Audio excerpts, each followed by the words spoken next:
오늘은 너로 말미암아 복을 얻으리라, 너로 말미암아 복을 얻으리라, 그런 제목으로 같이 말씀을 나누도록 하겠습니다. 오늘이 2022년 마지막 날, 마지막 시간입니다. 이제 30여 분 정도 올 한 해가 남았습니다. 올 한 해 하나님께서 우리 각 가정과 우리 교회에 큰 은혜와 복을 허락해 주셨습니다. 교회적으로는 참 여러 가지 발전이 있었습니다. 예배 가운데 참 큰 은혜가 있었습니다. 올해부터는 우리가 1부, 2부 예배를 같이 합쳐서 예배 드리면서 우리의 마음들도 더 단단해지고 예배가 전체가 또 힘이 모아지고 얼마나 하나님께서 은혜를 주시는 그런 예배로 우리 교회 예배가 발전해 왔는지 감사드립니다. 또 예배당을 쓸고 닦는 분들이 토요일마다 있어서 참 감사하고요. 더운 여름에는 덥고 겨울에는 추운데도 얼마나 열심으로 오셔서 섬겨주시는지, 또 장식으로도 섬겨주시고 안내해 주시고 얼마나 감사한지 모릅니다. 그리고 찬양대, 우리 교회 찬양대 또 앙상블은 우리 교회 또 자랑 중에 하나입니다. 그렇죠? 얼마나 은혜롭게 찬양해 주시고 또 앙상블이 있으니까 얼마나 이렇게 웅장하고 아름다운 그런 곡이 되는지, 참 우리 교회의 예배가 참 은혜롭고 좋은 예배로 발전할 수 있는 한 해가 되어서 얼마나 감사한지 모릅니다. 또 다음 세대가 참 많이 발전해 왔습니다. 우리 교사분들께서 많이 헌신해 주시고 또 우리 교인들께서 많이 기도해 주셔서 우리 자녀들이 믿음 가운데 성장할 수 있었고요. 또 코로나 마지막 시즌에 이렇게 걸려 있어서 여러 가지 고민이 많았습니다만 하나님께서 은혜 주셔서 우리 교회 예배당에 오는 친구들뿐만 아니라 전국에서 또 온라인으로 참여하는 우리 자녀들도 믿음 가운데 성장할 수 있는 한 해가 되어서 참 감사합니다. 또 특별히 올해는 우리가 셀 모임을 시작하였습니다. 그래서 이스라엘 12지파의 이름을 따라서 12개의 셀과 청년 셀을 시작하였습니다. 그리고 참 큰 변화가 있었다고 생각이 듭니다. 제일 큰 변화는 아마 우리가 셀 모임으로 모여서 제일 먼저 하는 것이 감사를 나누는 것입니다. 그래서 많은 분들이 고백이 바뀌었어요. 언어가 바뀌었습니다. 삶의 고백과 언어가 바뀌는 중요한 일이 있었습니다. 하나님께서 우리의 삶에 얼마나 큰 은혜를 주셨는지 매주 셀 모임을 할 때마다 나누게 됨을 통해서 우리의 삶에 더 큰 은혜가 임하는 역사가 있게 되었다고 하는 것을 깨닫게 됩니다. 그리고 말씀을 나누고 기도 제목을 나누고, 그래서 우리의 삶에 어려움이 있는 분들을 위해서 우리가 집중적으로 기도하고 그분들이 하나님 은혜를 체험하는 놀라운 역사가 있었습니다. 또한 복음 노트를 우리가 주일 외에는 매일 하는데요, 많은 분들이 열심으로 동참해 주셔서 복음 노트를 하는 분들이 참 많이 늘었습니다. 우리 교회적으로도 그렇게 됐을 뿐만 아니라 우리가 이제 복음 노트를 이제 유튜브에 올려드리고 링크를 보내드렸더니 많은 분들이 기도를 하면서 그 링크를 이렇게 보내주셨습니다. 그래서 온라인으로 참여하시는 분들, 우리 교회 실제로 우리 몸이 와 있지는 않지만 온라인으로 참여하는 분들이 더 늘게 되었고요. 그리고 기도하면서 친구들에게, 아는 친지들에게 이렇게 보내주는데 많은 분들이 그 말씀을 듣고 하나님의 음성을 듣는 역사가 있었습니다. 그리고 오랫동안 신앙을 쉬었던 분들의 신앙이 회복되기도 하고, 삶에 어려움이 있는 분들이 말씀을 듣고 변화되는 놀라운 역사를 하나님께서 허락해 주셨습니다. 그래서 이런 복음 노트를 통해서 하나님께서 우리를 말씀으로 훈련하는 교회로 세워주시는 은혜를 올 한 해 우리에게 허락해 주셨습니다. 그래서 우리 교회가 하나님께서 좀 더 기뻐하시는 아름다운 교회로 성장하게 된 한 해가 된 것을 감사드립니다. 그리고 여러분들이 각자의 삶의 처소에서 맡겨진 삶의 자리에서 열심으로 섬겨주신 것을 진심으로 감사드립니다. 우리가 오늘은 송구영신 예배를 드리고 있습니다. 좀 한자말이라 좀 어렵죠? 송구영신. 그러니까 이 예배는 두 가지를 같이 하는 예배다는 의미가 있습니다. 그렇죠? 첫 번째는 뭡니까? 송구입니다. 오래된 것을 보낸다, 그런 뜻을 가지고 있습니다. 여러분, 1년 전 딱 이때에 우리는 2022년을 기다렸습니다. 2022년을 우리가 새로운 해로, 새로운 선물로 받았습니다. 어느덧 1년이 지나게 되었습니다. 그래서 이제 2022년을 오래된 것으로, 헌해로 우리가 이별을 하는 그런 시간에 오게 되었습니다.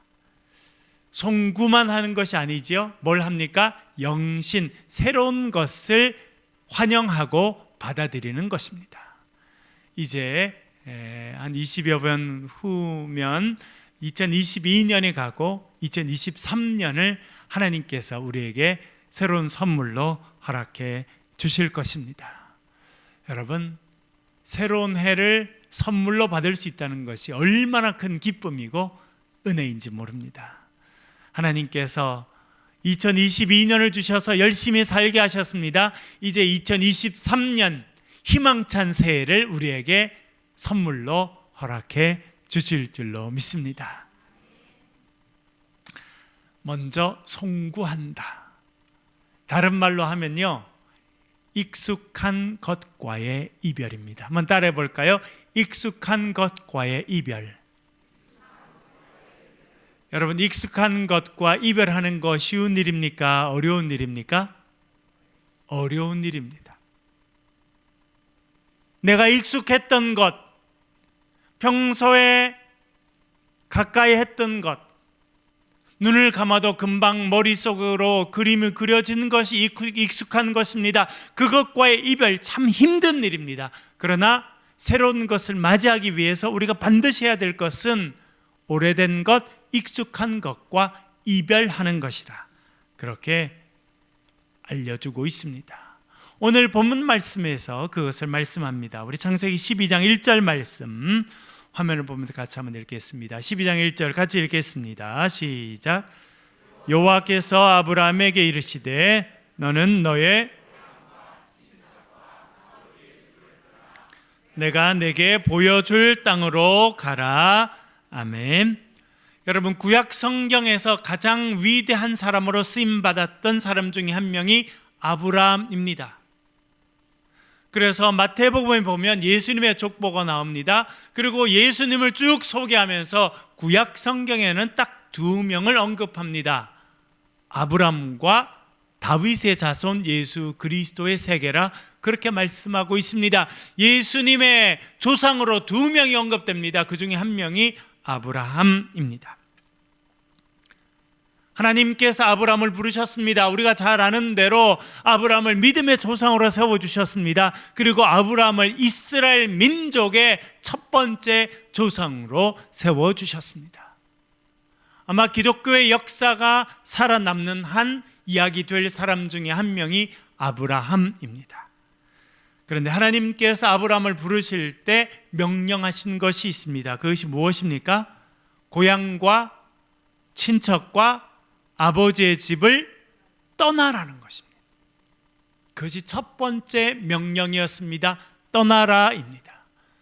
여러분 중에서도 고향을 떠나오신 분이 계십니까?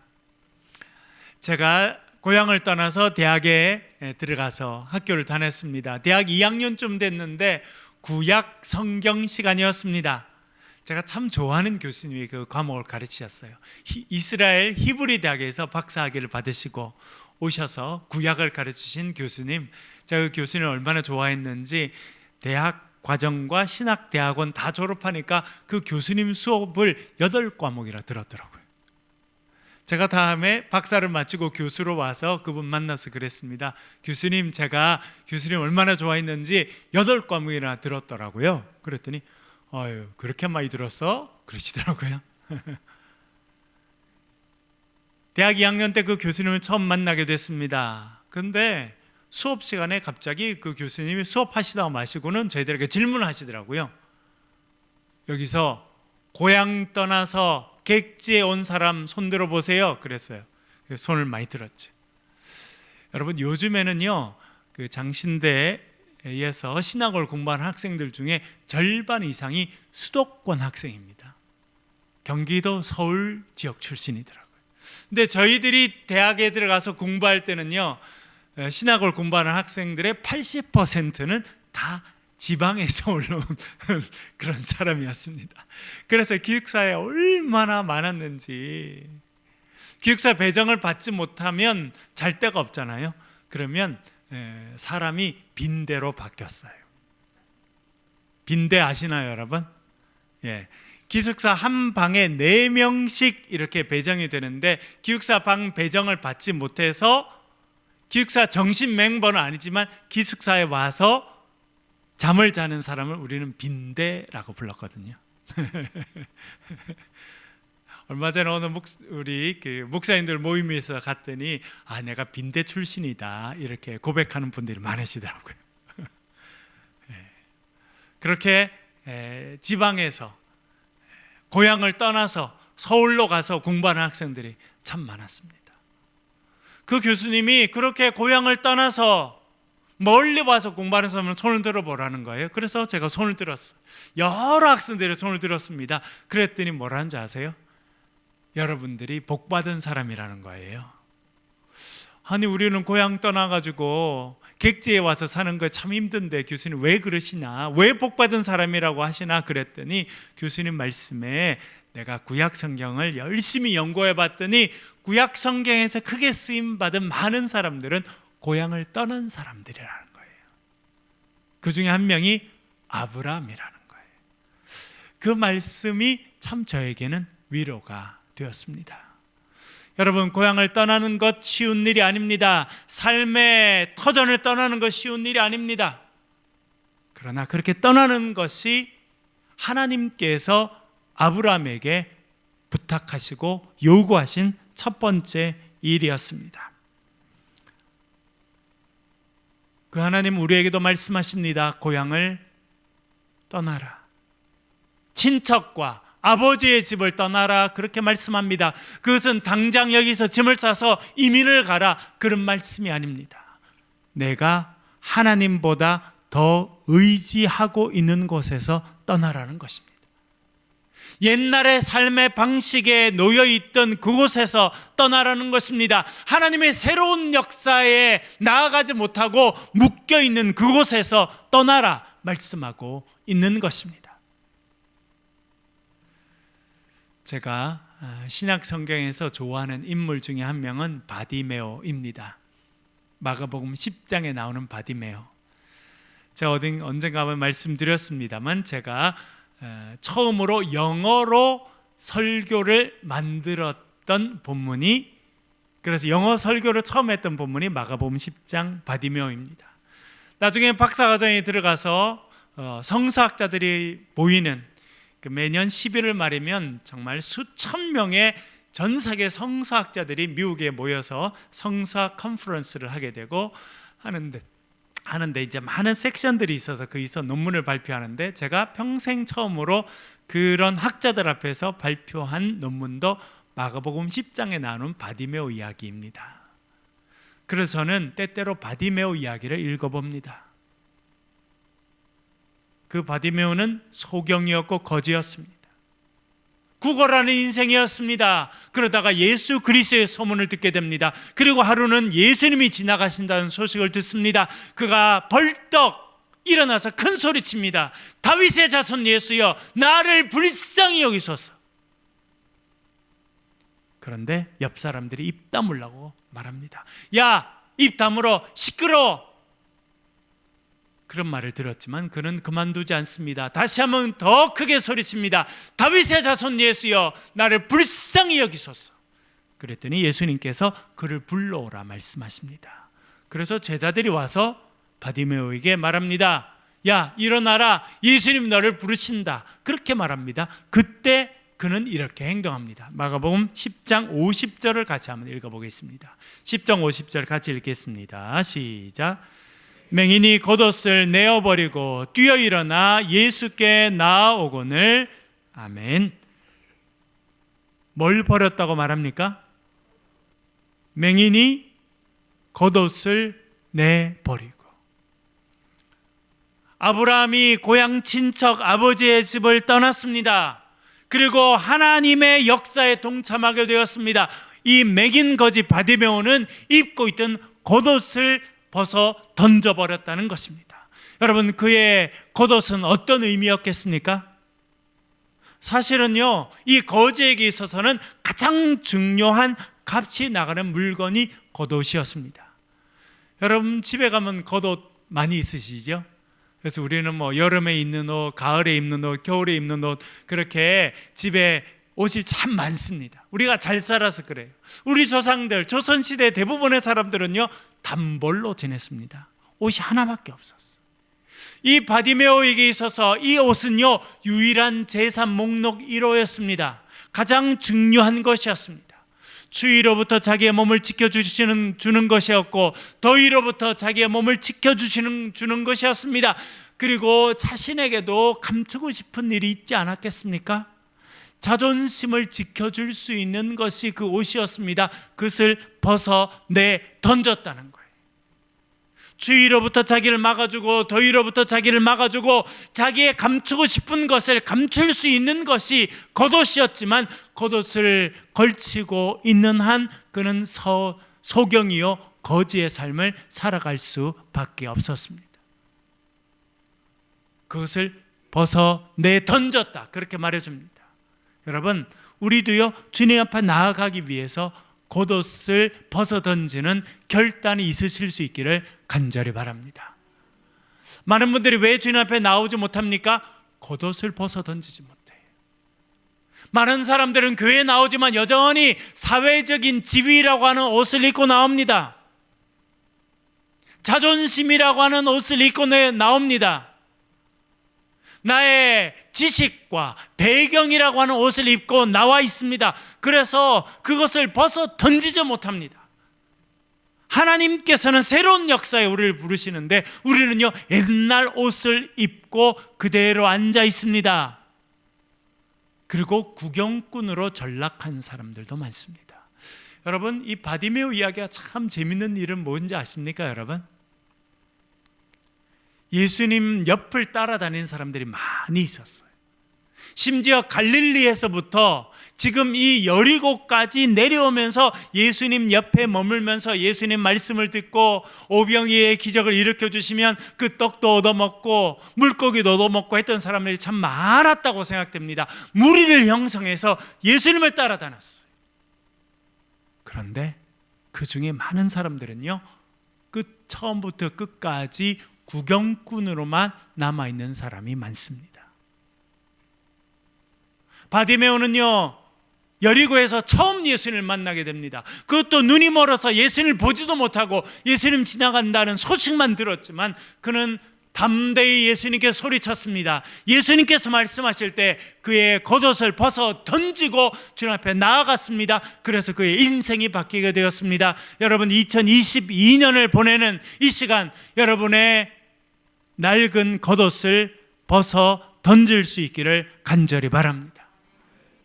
내가 의지하고 살았던 것, 하나님보다 더 의지하고 살았던 것, 이것만은 내가 내려놓을 수 없다고 생각했던 그것을 주님 앞에 내려놓을 때 우리는 새로운 하나님의 역사에 동참할 수 있게 될 줄로 믿습니다. 하나님은 아브라함을 새로운 역사에 부르셨습니다. 그리고 말씀하십니다. 너의 고향과 친척과 아버지의 집을 떠나라. 익숙한 것과 이별하라. 그렇게 말씀합니다. 그리고 이렇게 말씀합니다. 내가 너에게 보여줄 땅으로 가라. 미지의 땅으로 가라는 겁니다. 알지 못하는 땅으로 가라는 겁니다. 이전에 한 번도 경험해 보지 못했던 그 땅으로 가라 말씀하고 있습니다. 여러분, 이 세대가 얼마나 빨리 바뀌는지 모릅니다. 그래서 이 전 인류는요, 두려움 가운데 있습니다. 어떤 두려움입니까? 앞으로 어떤 일이 일어날지 알지 못하는 불안감과 두려움을 가지고 있습니다. 얼마 전에 제가 제 아내랑 어느 음식점에 갔어요. 주문은 이렇게 탁자에 이렇게 있는 요걸로 탁탁탁탁 이렇게 누르면 결제가 주문이 되고 결제도 다 되고, 좀 기다리면 누가 음식을 갖다 줍니까? 로봇가 갖다 줍니다. 그렇죠? 걔가 쭉 찾아서 우리 테이블에 정확하게 딱 있어요.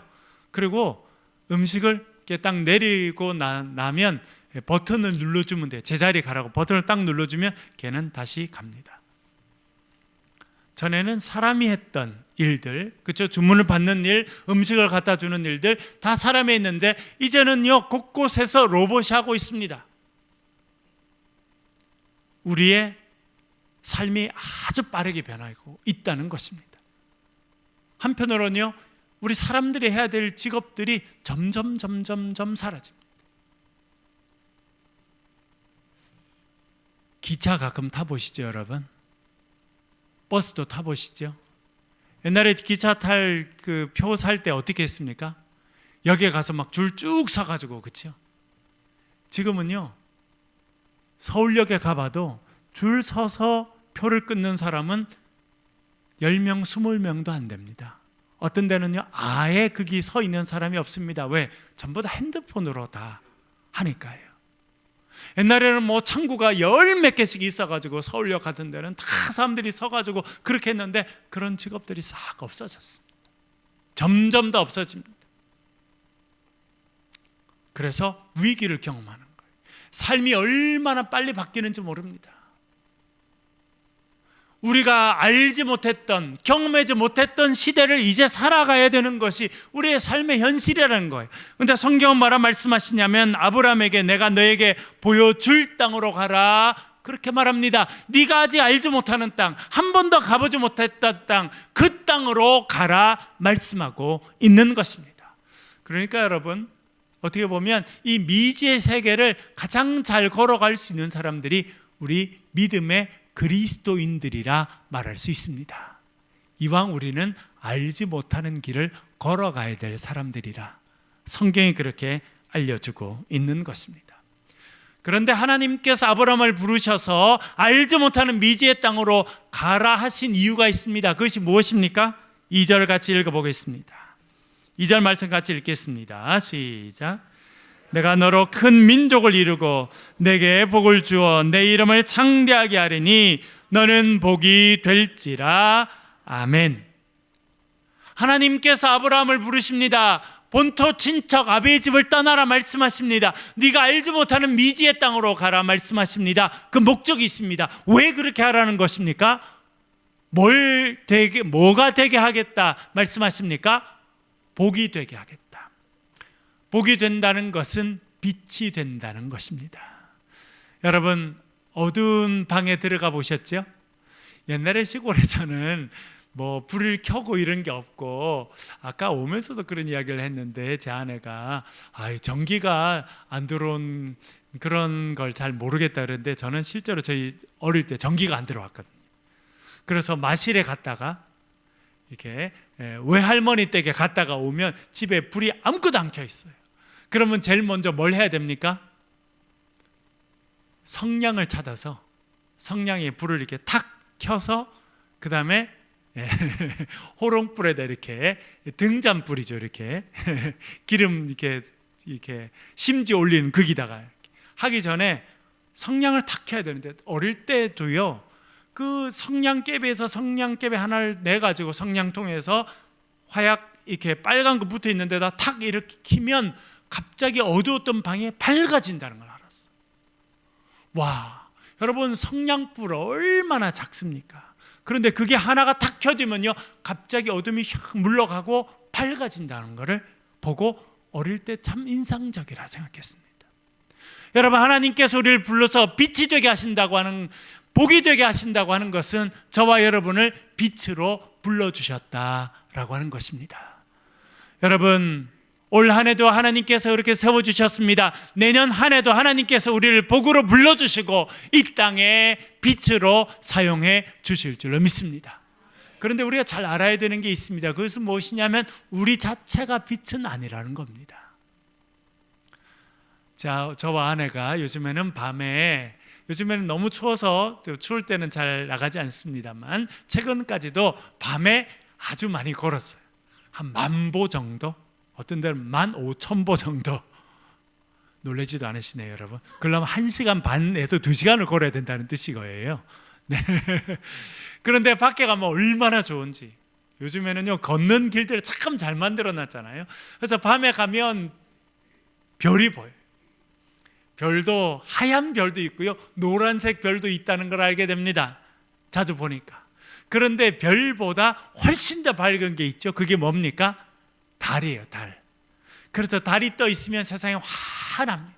근데 달이 없으면요, 조금 더 어두워요. 근데 달이 있으면 환해요. 특별히 보름달 같은 데 뜨면 얼마나 환한지 모릅니다. 그래서 우리는 달이 빛을 내는 줄 알고 있습니다. 그런데 여러분, 달은 빛을 냅니까? 내지 않습니까? 내지 않습니다. 달은요, 태양빛을 받아서 우리에게 전달해 줄 뿐이에요.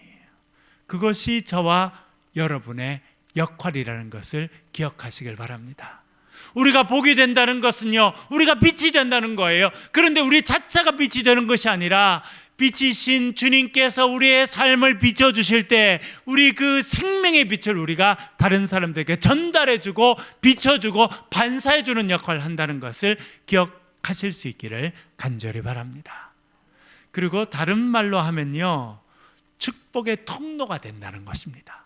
우리가 복이 된다는 것은 무엇이냐면 하나님께서 우리의 삶에 복을 부어주셔서 그것을 전달해주는 역할을 하게 된다. 축복의 통로가 된다. 그 역할을 말씀하고 있는 것입니다. 그래서 하나님께서 우리를 축복의 통로로 사용하시는데요, 그러기 위해서 하나님께서 하시는 일이 있습니다. 시편 23편 5절 말씀을 읽어보겠습니다. 시편 23편 5절 말씀, 화면을 보면서 같이 읽겠습니다. 시작.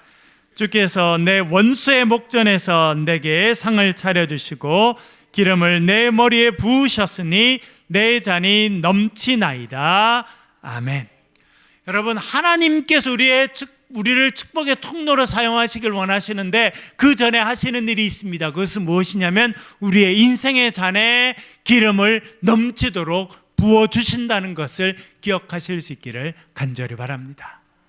하나님께서 우리의 삶에 먼저 복을 부어주시고요, 우리가 축복을 경험한 다음에 우리를 통해서 그 복이 흘러가도록 하신다. 성경이 그렇게 우리에게 말씀해주고 있는 것입니다. 새해는 하나님께서 여러분의 인생의 잔에 넘치게 부어주신 은혜가 임하시길 간절히 바랍니다. 그래서 여러분, 내 입을 넓게 열라, 내가 채우리라, 그 말씀을 마음에 두시고 하나님, 제 삶에 부어주십시오. 넘치도록 채워주십시오. 그래서 제 잔이 넘쳐서 주위로 하나님의 은혜가 흘러가는 인생이 되게 도와주십시오라고 기도하실 수 있기를 간절히 바랍니다. 하나님께서 아브라함을 그렇게 사용하셨습니다. 그리고 이렇게 말씀하십니다. 3절 읽어보겠습니다. 3절 말씀 같이 읽겠습니다. 시작. 너를 축복하는 자에게는 내가 복을 내리고 너를 저주하는 자에게는 내가 저주하리니 땅의 모든 족속이 너로 말미암아 복을 얻을 것이라 하신지라. 아멘.